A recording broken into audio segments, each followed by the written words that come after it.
Effective community engagement requires expertise in program planning and evaluation, and it's super important to being proactive and effective in our careers as Extension professionals. As Extension professionals, we work in 4 dimensions. We identify issues that impact our local communities. We plan programs to address those issues. We deliver research-based programs that offer solutions to people. And finally, we evaluate our programs to determine the extent to which they impact the environment, the quality of life, and economic prosperity.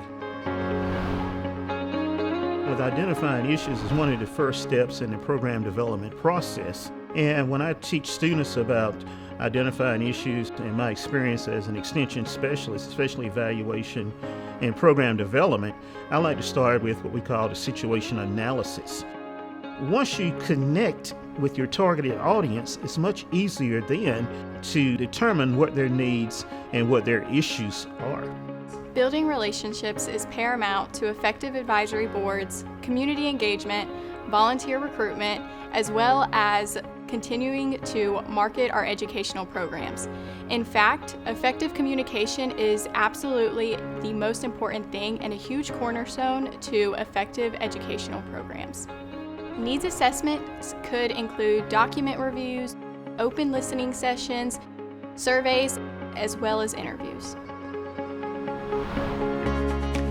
You want to start with your indicators. You want to start with the end in mind and plan your key indicators out. Secondly, you want to think about skills and other things that you want your program recipients to be receiving. So you want to plan out a way to measure those experience and skills that they'll be learning. And then lastly, you want to think about the partners and other resources that you'll need involved and get those planned out ahead as well.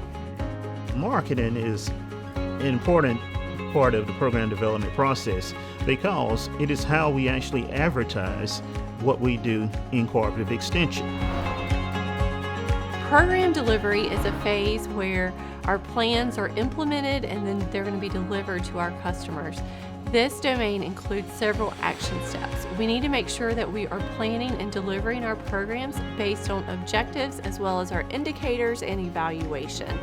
We also want to make sure that we're using those research-based educational strategies to make our programs the best that they can be.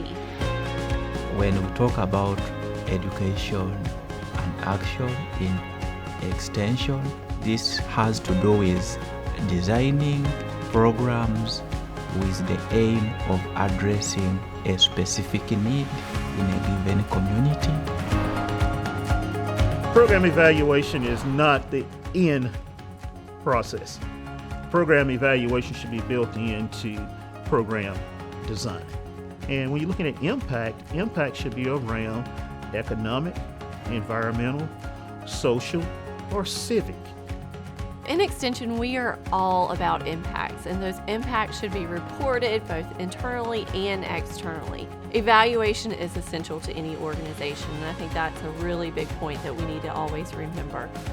We want to make sure that we're concentrating on those outcomes as well as the impacts, and our outcomes should be real, measurable changes that will aid in learning, action, and conditions. We're planning these programs to address issues impacting not only our communities, our state, and even a broader audience, here's our country. The Extension program planning and evaluation model helps us to serve our communities. The model is based on research and best practices, and when we follow the model, we are truly engaging those we serve. We create successful programs on all levels, regional, state, and national, and then we go back and we evaluate what we've created in an effort to create successful community-based education on all levels.